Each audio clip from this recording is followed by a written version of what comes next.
Business गई है टूट। ड्रू मैकिंटायर पर हुआ किंग कॉर्बिन का हमला और जाने की क्या कुछ हुआ है बड़ा आज मंडे नाइट रॉ के अंदर। नमस्कार दोस्तों, मेरा नाम है गौरव और आप देख रहे हैं WWE हिंदी गॉसिप्स WHG। आज की रॉ हो चुकी है खत्म, जो कि दोस्तों एक बड़े शौक के साथ खत्म हुई है। ओवरऑल रॉ की बात करूं तो गाइस आज की रॉ के अंदर हमने कई बड़े धमाके देखे हैं, तो वीडियो काफी धांसू होने वाली है और इसे अंत तक जरूर देखिएगा। वीडियो की शुरुआत में दोस्तों बात कर लेते हैं रॉ की शुरुआत की। तो आज की रॉ की शुरुआत जो हम लोगों ने देखी थी दोस्तों, वो देखी थी ड्रू मैकिंटायर के बैक स्टेज इंटरव्यू के दौरान। ड्रू मैकिंटायर ने यह चीज कही कि देखो मेरे लिए सुपारी दी गई है, बॉबी लैशली चाहता है कि वो मुझे इस थिंग से हटा दे, रेसलमेनिया में मैं फाइट ना दे पाऊं, लेकिन एक बात जान लो, चाहे जो भी हो जाए मैं रेसलमेनिया में उतरूंगा और लैशली को सबक जरूर सिखाऊंगा। अब चाहे जो भी मेरे सामने आए मैं उसे क्लेमोर के जरिए उड़ा डालूंगा। तो यहां दोस्तों ड्रू मैकिंटायर ने प्रोमो कार्ड दिया था और इसके बाद दोस्तों रॉ की शुरुआत होती है। रॉ की शुरुआत में दोस्तों जो सबसे पहली थिंग हम लोगों को देखने को मिली आज की नाइट की हाईलाइट रील थी और इसी पर सबसे ज्यादा चर्चा हो रही है और यह था हर्ट बिजनेस का टूटना। जी हां, आज हर्ट बिजनेस टूट गया। हुआ क्या वो मैं आपको बताता हूं। हुआ ये दोस्तों कि हमें सबसे पहले थिंग देखने को मिली कि हर्ट बिजनेस के जितने लौंडे लपाड़े हैं वो रिंग के अंदर आ जाते हैं, जहां दोस्तों MVP प्रोमो काटना स्टार्ट करते हैं। यहां वो बात करते हैं ड्रू मैकिंटायर की और बात करते हैं लैशली के मैच की कि गाइस, फिर उसके बाद लैशली ने अनाप शनाप कहना स्टार्ट कर दिया। वो ये चीज बोले कि देखो सबसे पहले तो हमें उन लोगों को साइड करना पड़ेगा जो कि रेसलमेनिया में मेरे कॉर्नर पर नहीं हो पाएंगे। यहां दोस्तों उन्होंने बात की शेल्टन, बेंजामिन एंड हमारे सैड्रिक की और ये चीज कही कि लास्ट वीक तुम भाई हैंडीकैप कैसे हार गए। हैंडीकैप हारना मानो तुमने खुद की बेइज्जती करा दी, हर्ट बिजनेस की बेइज्जती करा दी और तुम टैग टाइटल्स भी लूज कर गए हो। यहां दोस्तों जब गुस्सा है सैड्रिक को, उन्होंने ये चीज कही क्या हम यहां बेइज्जती खाने आए हैं। इसके बाद दोस्तों लैशली दोनों के ऊपर टूट पड़े। खासकर दोस्तों उन्होंने सबसे पहले सैड्रिक को मारा कि शेल्टन को आ गया गुस्सा। शेल्टन दोस्तों लैशली को मारा। अब लैशली को गुस्सा तो आना स्वाभाविक था, उन्होंने दोस्तों वहां पीट दिया दोनों को लिटरली और इस तरीके से सेगमेंट हुआ है खत्म। सेगमेंट के अंत से पहले दोस्तों लैशली ने बड़ा पाइप बॉम्ब गिराया, ये कहा hurt business is a over. तो यहां दोस्तों ओवर हो चुकी हर्ट बिजनेस और कुल मिलाकर दोस्तों जो सेगमेंट था ये काफी शॉकिंग था और पूरी पूरी रेसलिंग इंडस्ट्री में दोस्तों अभी तूफान आ रखा है, क्योंकि हर्ट बिजनेस अभी काफी बढ़िया कर रही थी। इस तरीके से इतने बढ़िया स्टेबल को तोड़ना कहीं ना कहीं एक बैड बुकिंग का पार्ट है, लेकिन इससे साफ होता है कि कहीं ना कहीं WWE दिखाना चाहती है कि लैशली जो है वो एक सॉलिड चैंपियन और ड्रू मैकिंटायर को बढ़िया फाइट दे सकते हैं। बात की जाए इसके पश्चात क्या हुआ है, तो इसके बाद जो अगली चीज हम लोगों ने देखी है दोस्तों वो था बैक स्टेज शेल्टन बेंजामिन का मिलना एडम पेयर से। तो सैड्रिक एंड शेल्टन दोस्तों एडम पेयर से मिले, जहां ये चीज कही कि उन्हें मैच चाहिए, यानी कि शेल्टन को मैच चाहिए लैशली के खिलाफ, जहां दोस्तों एडम ने उनकी बात भी मान ली।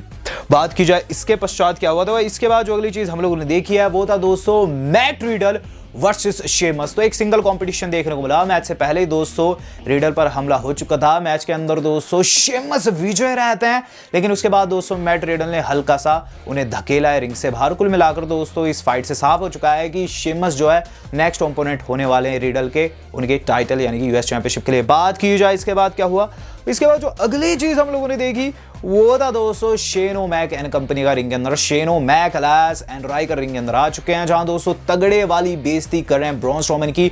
उनका 5th का रिपोर्ट कार्ड दिखा रहे हैं जो कि मेरे हिसाब से फेक था। उसके अंदर दोस्तों उन्हें काफी कम नंबर मिले हुए थे, ये चीज कही है वहां शेन ओमैक ने कि ब्रॉन जो है काफी बड़ा स्टूपिड है, देखो उसके कैसे मार्क्स आए थे। इसके बाद उनका काफी ज्यादा उपहास उड़ाएगा, जहां दोस्तों ब्रॉन स्ट्रोमैन की एंट्री होती है और हमें देखने को मिलता है ब्रॉन वर्सेस राइकर। इस मैच के अंदर ब्रॉन विजय रहता है। मैच के बाद दोस्तों वहां शेन ओमैक एंड कंपनी जो है हमला करने की कोशिश करती है ब्रॉन के ऊपर, लेकिन ब्रॉन दोस्तों वहां फाइट बैक करते हैं, जिसके बाद दोस्तों वहां से शेन ओमैक भागने लग जाते हैं। ब्रॉन माइक पकड़कर ये चीज कहते हैं कि चाहे तू जितना भी भाग ले रेसलमेनिया के अंदर तू नहीं भाग पाएगा, क्योंकि वहां अपना मैच होगा एक स्टील केज मैच। तो काफी बड़ा पाइप बॉम्ब यहां ब्रॉन ने भी गिराया। बात की जाए इसके बाद हुआ क्या, तो इसके बाद जो अगली चीज हम लोगों ने देखी वो था मीज़ान मॉर्सन की मस्ती रिंग के अंदर आ चुके हैं, जहां दोस्तों बैड बनी के ऊपर इन्होंने काफी फनी सॉन्ग बना रखा था। लिटरली काफी फनी सॉन्ग था, बहुत तगड़ी बेइज्जती बैड बनी की हुई। बैड बनी डेमियन प्रिस्ट के साथ आए। डेमियन प्रिस्ट ने कहा कि चाहे तो तू इसे फेस कर सकता है, मैं बीच में नहीं आने वाला। वहां जैसे ही दोस्तों वो गए बैड बनी की और बैड बनी ने मुक्का जड़ दिया। इसके बाद रिंग में जाकर उन्हें कुछ एक थिंग्स को डिस्ट्रॉय किया जो कि अंदर रखी गई थी और इस तरीके से सेगमेंट भी हुआ है खत्म। जहां दोस्तों द मिज वर्सेस बैड बनी को पिन पॉइंट किया गया है। बात की जाए इसके पश्चात हुआ क्या है, तो इसके बाद जो अगली चीज हम लोगों ने देखी वो था रैंडी ऑर्टन का बैक स्टेज प्रोमो, जिसके अंदर उन्होंने ये चीज कही है कि उन्होंने कई रेसलर्स को तोड़ा है, लेकिन फील्ड सबसे अलग है। लेकिन इस बार ही वो जो नर्क का खड्डा खोदेंगे वो ज्यादा गहरा खोदेंगे। बात की जाए इसके पश्चात क्या हुआ, तो इसके पश्चात जो अगली चीज हम लोगों ने देखी है दोस्तों, वो था Bobby Lashley versus Shelton Benjamin. इस मैच की बात करूं, इसके अंदर दोस्तों बॉबी लैशली हर्ट लॉक के तहत विजय रहे हैं और इस तरीके से मैच भी हुआ है खत्म। बात की जाए इसके बाद क्या हुआ, तो इसके बाद जो अगली चीज हम लोगों ने देखी है दोस्तों, वो था अपना Xavier Woods and New Day का एक तरीके का दोस्तों आप कह लीजिए पूरा का पूरा मजाकिया प्रोमो या फिर कह लीजिए शो दोस्तों। इसके अंदर जो द न्यू डे वाले थे Xavier Woods and Kofi Kingston, उन्होंने मजाक उड़ाया है एजे स्टाइल्स एंड ओमोस की जोड़ी का। यहां दोस्तों क्या एंगल देखने को मिला है कि वहां मूवीज का नाम गेस करते हुए नजर आते हैं, जहां दोस्तों द न्यू डे वालों के बीच तो काफी अच्छी अंडरस्टैंडिंग थी, लेकिन ओमोस एंड एजे के मध्य वैसी अंडरस्टैंडिंग नहीं थी, जिसके बाद ओमोस को गुस्सा आ गया। फिर हमें देखने को मिला है दोस्तों AJ Styles versus Xavier Woods, जो कि मैंने आपको बता रखा था कि होने भी वाला है। इस पर्टिकुलर मैच के अंदर दोस्तों ओमोस इंडल्ज हो गए, जहां उन्होंने कोफी को बाहर मारा, अंदर दोस्तों जेवियर को मारा, और कुल मिलाकर दोस्तों ये मैच एक तरीके के नो कॉन्टेस्ट या फिर कह लीजिए जेवियर वुड्स की जीत के द्वारा खत्म हुआ है, जहां एक बड़ी डिस्क्वालिफिकेशन कॉज की हमारे ओमोस ने, लेकिन बेचारे जेवियर कोफी यहां गंदे पिट गए। बात की जाए इसके बाद क्या कुछ हुआ, तो इसके बाद जो अगली चीज हम लोगों ने देखी है वो तो अलेक्सा ब्लिस का प्रोमो। तो अलेक्सा ब्लिस ने दोस्तों वहां प्रोमो काटा, जहां बैठी हुई थी झूले के ऊपर।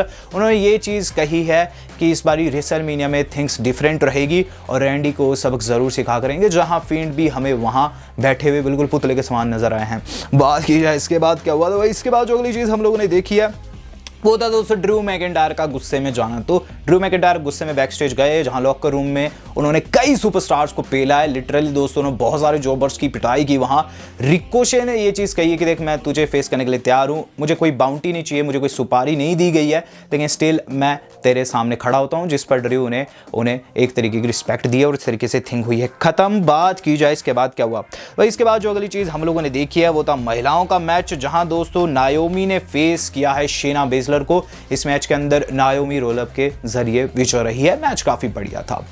इसके बाद दोस्तों जो अगली चीज़ हम लोगों ने देखी वो थी दोस्तों रिया रिप्ली और आस्का की कॉन्ट्रैक्ट साइनिंग, जो कि काफ़ी अच्छे से हुई, लेकिन इसका अंत दोस्तों काफ़ी बुरा हुआ, जहां दोस्तों रिया रिप्ली ने टेबल पलट दिया आस्का के ऊपर, जिसके बाद वहां शेना बेजलर एंड नाया जैक्स आकर इन दोनों को नेक्स्ट वीक के लिए चैलेंज करती है। बात की जाए इसके बाद क्या हुआ, तो इसके बाद हमने देखा है ड्रू मैकिंटायर वर्सेस रिकोशे। इस पर्टिकुलर मैच की बात करूं, इसके अंदर ड्रू मैकिंटायर क्लेमोर लगाकर विजय प्राप्त कर जाते हैं, जिसके बाद दोस्तों मुस्तफा अली पीछे से उन पर धावा बोल देते हैं। ड्रू मैकिंटायर फाइट बैक करते हैं और माइक पकड़कर ये चीज़ कहते हैं कि अगर तुझे फाइट करनी है तो ढंग से कर। जिसके बाद दोस्तों ड्रू वर्सेस अली हुआ। इस मैच की बात करूं, इसके अंदर दोस्तों ड्रू मैकिंटायर ने काफ़ी ज़्यादा डोमिनेट किया है, जहां दोस्तों हमें ये चीज़ देखने को मिलती है कि ड्रू मैकिंटायर इसके अंदर भी विजय प्राप्त कर जाते हैं। मैच के बाद दोस्तों होता क्या है कि वहां वो कॉल आउट करते हैं लैशली को। लैशली आते हैं रिंग के अंदर, दोनों के मध्य तगड़े वाला फेस ऑफ होता है। वहाँ दोस्तों लैशली जो है वो बिल्कुल करीब आकर ये चीज़ कहते हैं कि वो ड्रू मैकिंटायर को बहुत तगड़ी बीटिंग देंगे, एलिमिनेशन चैम्बर से भी तगड़ी बीटिंग देंगे। ड्रू मैकिंटायर कहते हैं कि देखते हैं वहाँ क्या होता है, लेकिन एक चीज़ जान ले, तू वहाँ नहीं जीत पाएगा मुझसे। कि पीछे से दोस्तों हमें एंगल देखने को मिला कि वहाँ हमला हुआ है हमारे अपने ड्रू के ऊपर, और वो भी किसने किया, स्मैकडाउन के सुपरस्टार यानी कि किंग कॉर्बिन ने। किंग कॉर्बिन दोस्तों खूब पिटा, वहां ड्रू फाइट बैक की कोशिश करते हैं, क्लेमोर को जाते हैं, उन्हें डीप सिक्स लग जाता है, जिसके बाद लैशली रिंग के अंदर आए। उन्होंने 2 बार यानी कि दोस्तों लिटरली 2 बार वहां हर्ट लॉक लगाया है, पूरा गुस्सा उतारा है। कुल मिलाकर साफ हो चुका है कि किंग कॉर्बिन जो है वो सुपारी लेने आ रखे थे स्मैकडाउन से सीधे सीधे रॉ के अंदर, लेकिन कुल मिलाकर जो सेगमेंट था काफ़ी शॉकिंग था, क्योंकि किसी ने एक्सपेक्ट नहीं किया था कि किंग कॉर्बिन जैसा सुपरस्टार ऐसा कुछ करेगा, वो भी स्मैकडाउन से आकर। कुल मिलाकर दोस्तों स्टोरी लाइन काफ़ी अजब वजब खेल रही है, और जो हमारे लैशली थोड़े से कमज़ोर नज़र आ रहे हैं, कहीं ना कहीं उन्हें सपोर्ट की ज़रूरत पड़ ही रही है, और अब तो उनकी टीम भी टूट चुकी है। आपका दोस्तों हर्ट बिजनेस के टूटने के ऊपर क्या कहना है कमेंट करके मुझे बताएगा। वीडियो पसंद है वीडियो को लाइक एंड शेयर जरूर कीजिए। थैंक्स टू आवर मेंबर्स वाला आज तक के लिए इतना ही। धन्यवाद। शबक है।